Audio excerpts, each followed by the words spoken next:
Hello everyone, आपका स्वागत है आपका अपना YouTube channel study for awareness. आज के इस वीडियो में हम लोग अपने निश से हट करके थोड़ा देखेंगे कि भारत पाकिस्तान का वर्तमान संघर्ष के बारे में एनालिसिस करेंगे और जानने का प्रयास करेंगे कि यह संघर्ष वर्तमान में जो हो रही है और ये बढ़ता ही जा रहा है, युद्ध का रूप लेने जा रहा है, ये क्यों हो रहा है, इसके मूल में क्या है और कहीं ये प्रॉक्सी वॉर तो नहीं हो रही है। तो हम लोग इसमें इसका अध्ययन करेंगे। तो देखते हैं, सबसे पहले शुरू करते हैं यूएस के वर्तमान राष्ट्रपति जो डोनाल्ड ट्रंप है, इनका चुनावी वादा था कि ये जीतने के बाद अमेरिका फर्स्ट, यूएस फर्स्ट नीति का पालन करेंगे, यूएस फर्स्ट नीति का पालन करेंगे। और इसी की नीति के तहत उन्होंने जीतने के बाद से विश्व के कई देशों पर रेसिप्रोकल टैरिफ लगा दिया। पहले यहाँ दो टर्म है, पहले इसको समझ लेते, रेसिप्रोकल और प्रॉक्सी वार। प्रॉक्सी वार में क्या होता है कि दो देश किसी अन्य देश को लड़वाते हैं या किसी अन्य देश के कंधों पर हथियार रख करके लड़ते हैं। जैसे उदाहरण के रूप में देख सकते हैं आप शीत युद्ध में रूस और अमेरिका कई जगह ऐसा है जहां पर वो खुद युद्ध में न होकर करके किसी साथी को सपोर्ट किया है और उससे लड़वाया है। जैसे अफगानिस्तान में तालिबान को सपोर्ट किया अमेरिका शीत युद्ध में, और वहीं एक दूसरा पार्टी था उसको सपोर्ट किया रूस, और वो दोनों तालिबान में लड़ते थे, किंतु फंडिंग कौन करता था? रूस और यूएसए। और इस वजह से वो दोनों वहाँ पर प्रॉक्सी वार चलता था। वर्तमान परिदृश्य में देखें तो आपका एक उदाहरण है यूक्रेन और रूस युद्ध का। यूक्रेन में क्या है कि यूक्रेन को फंडिंग करते हैं पश्चिमी देश और वो लड़ रहा है रूस से। नहीं, अगर फंडिंग और पैसा नहीं मिलता तो यूक्रेन रूस से इतना दिन तक नहीं लड़ पाता। तो यहाँ पर भी पश्चिमी देश प्रॉक्सी वार लड़ रहे हैं, किससे? तो रूस से।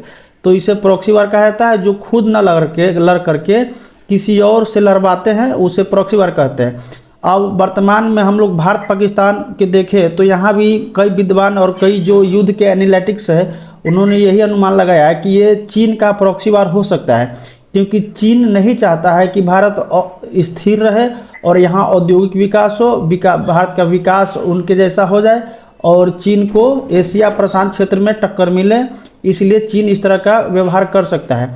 तो यह देखते हैं, यह कई देशों पर उन्होंने रेसिप्रोकल टैक्स लगाया है। रेसिप्रोकल टैक्स अब देखते हैं। रेसिप्रोकल टैक्स में क्या होता है, एक देश टिट फॉर टैट का व्यवहार करता है। जैसे कि अगर मान लीजिए भारत ने 50% यूएस पर टैरिफ लगाया हुआ है कोई आयातित सामान पर, तो यूएस भी भारत के कोई आयातित सामान पर 50% का टैरिफ लगा देगा। जैसे वहाँ से कोई यूएस से कोई फ़ोन आता है, वहाँ से फ़ोन चलता है 100 रुपये के, भारत ने उस पर 50% टैक्स लगा दिया है, तो ये फ़ोन हो जाएगा आपका 150 रुपये का, तो भारत में हो जाएगा 150 का। उसी तरह से यूएस भी अब क्या करेगा, भारत से कोई चावल जाता है, उस चावल का रेट है 50 रुपये, और तो वहाँ पे 100 रुपये रेट है चावल का, वहाँ पर यूएस ने 50% टैरिफ लगा दिया, तो उस चावल का रेट हो जाएगा 150 रुपया। तो इसी को कहा जाता है रेसिप्रोकल टैक्स, यानी जैसा टैक्स एक दूसरे ने लगाया है, आप लगाए हैं, वैसा ही टैक्स आप पर वो देश भी लगा जाएगा। तो इसे कहा जाता है रेसिप्रोकल टैक्स, यानी जो टैक्स आप लगाइएगा उतना ही टैक्स मैं आप पे लगाऊंगा, इसे रेसिप्रोकल टैक्स कहते हैं।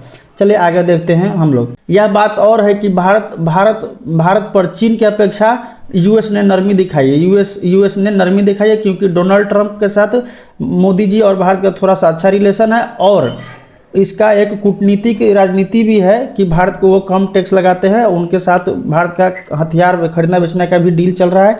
इस वजह से भी भारत पर थोड़ा सा नरमी दिखाया यूएस ने। यूएस का चीन के साथ व्यापार घाटा बहुत ज़्यादा है। यूएस और चीन लगभग 1500 बिलियन डॉलर का व्यापार करते हैं, जिसमें से अधिकतर व्यापार घाटा होता है अमेरिका को, और चीन इस व्यापार में फ़ायदे में रहता है क्योंकि चीन अमेरिका को ज़्यादा सामान बेचता है और अमेरिका चीन को कम सामान बेचता है। यही कारण कि चीन पर अमेरिका ने 100% से अधिक का टैरिफ की घोषणा की है, तथा कई बड़े कंपनियों को कहा है कि चीन छोड़ो नहीं तो टैरिफ का सामना करना पड़ेगा। कई बड़े कंपनी जैसे एप्पल हो गया, टेस्ला हो गया, माइक्रोसॉफ्ट हो गया, इन कंपनियों को डोनाल्ड ट्रंप ने धमकी दी है कि चीन छोड़ो नहीं तो टैरिफ का सामना करना पड़ेगा। अब इस वजह से हालांकि अमेरिका चाहता है कि जो चीन से कंपनी निकले वो अमेरिका में आए, किंतु अमेरिका में निर्माण लागत ज़्यादा है। निर्माण में जो वस्तु प्रयोग होगा वो वस्तु महंगा है, वहाँ का लेबर कॉस्ट महंगा है, तो वो निर्माण लागत ज़्यादा होने के कारण कंपनियां वहाँ नहीं जाना चाहती है। मान लीजिए भारत में एक लेबर का कॉस्ट एक दिन का 500 रुपये है, लेकिन चीन अमेरिका में वो बहुत ज़्यादा है, वहाँ पे घंटा के हिसाब से मिलता है, 1 घंटा का $10, $20, $50, जितना स्किल हो उस हिसाब से वहाँ पर वेज मिलता है। तो वहाँ का वेज लो थोड़ा सा टाइट है और वहाँ पे ज़्यादा देना पड़ता है लेबर को पे, इसी कारण से वहाँ पे लेबर महंगा होता है और निर्मातित उत्पाद भी महंगा हो जाता है, जो विश्व के देशों में वो कंपटीशन नहीं कर पाता है। यही कारण है कि वहाँ के बड़े बड़े कंपनियाँ विकासशील देशों में अपना उद्योग लगाता है। इसी कारण कई बड़े निर्माता जैसे एप्पल, माइक्रोसॉफ्ट, टेस्ला बड़े कंपनी चीन छोड़ना चाहती है। ये कंपनियां भारत, मलेशिया, इंडोनेशिया, वियतनाम जैसे देश में जाना चाहती है। वहाँ का डोनाल्ड ट्रंप का ये सब धमकी वजह से और इनका उत्पाद है डोनाल्ड ट्रंप का जो उन्होंने किया है। इस अवसर को भारत जैसे देश अपने ओर मोड़ना चाहती है, जैसे भारत जैसे देश इस अवसर को अब जो भी विकासशील देश है अपने ओर मोड़ना चाहती है और चाहती है कि कई उद्योग उनके देश में लग जाए, उनके देश में इन्वेस्टमेंट आए। माइक्रोसॉफ्ट ने अप्रैल में यह घोषणा भी किया है कि अब एप्पल यूएस में मेड इन इंडिया फ़ोन निर्माण करेगी, यानी जो भी यूएस में एप्पल फ़ोन निर्माण की जाएगी, निर्यात की जाएगी, वो फ़ोन मेड इन इंडिया होगी। ये सब डेवलपमेंट देख करके चीन को पसंद नहीं आया, क्योंकि भारत में उद्योग लग रहे हैं तो ये सब देख चीन को पसंद नहीं आ रहा है। और पाक के द्वारा भारत को अस्थिर करने का प्रयास की जा रही है।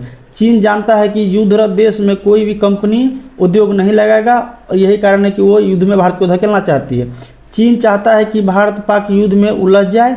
भारत जिस गति से विकास कर रहा है, चीन को कड़ी चुनौती देने के मादा रखता है। यही कारण है कि वो नहीं चाहता है कि भारत चीन के बराबरी में आ जाए, उनका औद्योगिक विकास उनके बराबर में चले जाए। चीन चाहता है कि भारत युद्ध करके कमज़ोर हो जाए।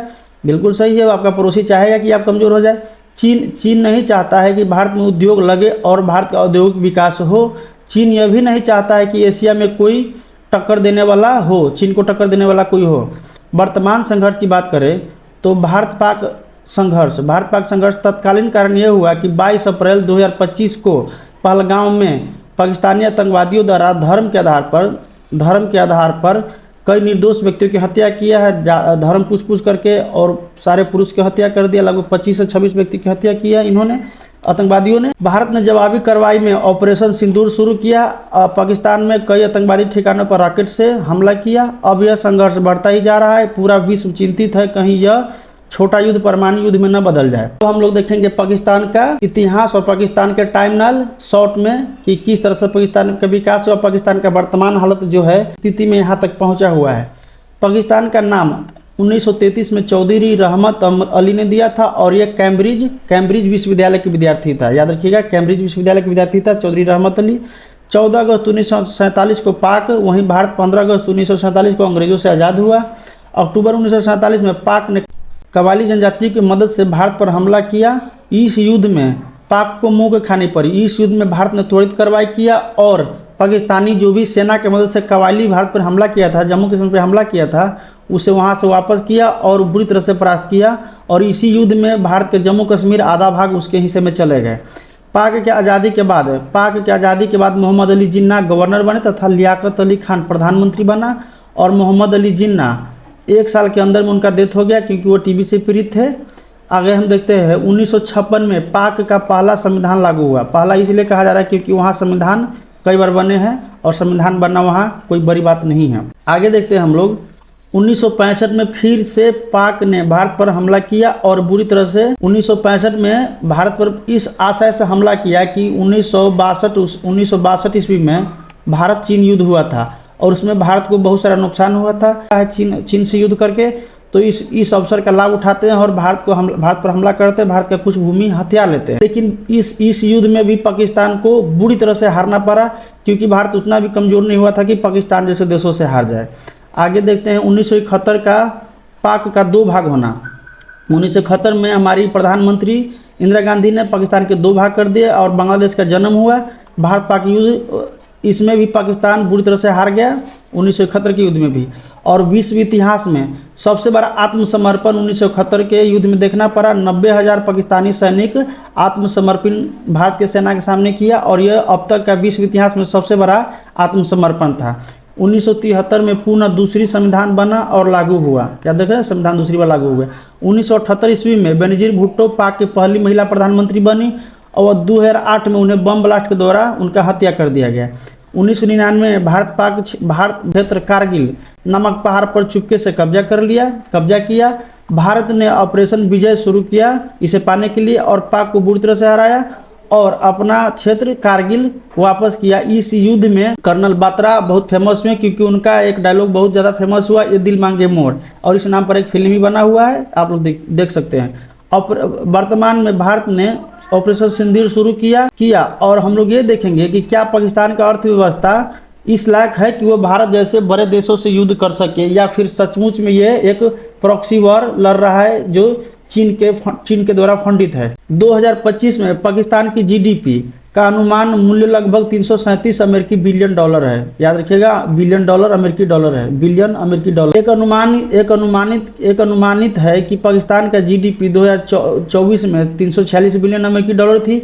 रेफरेंस के तौर पर, तुलना के तौर पर हम लोग देखते हैं कि पाकिस्तान का जीडीपी अपने एक भारतीय राज्य के जीडीपी से कितने आसपास है। अपना भारतीय राज्य उत्तर प्रदेश का ग्रॉस स्टेट डोमेस्टिक प्रोडक्ट यानी एसजीडीपी जो यूएस डॉलर में है 360 बिलियन अमेरिकी डॉलर एस्टिमेटेड है 2025-26 के बजट में। तो आप लोग देख सकते हैं कि पाकिस्तान का जीडीपी भारत के एक उत्तर प्रदेश राज्य से भी कम है। तो ये क्या युद्ध कर पाएगा, ये इससे साबित होता है कि ये एक प्रॉक्सी वार है।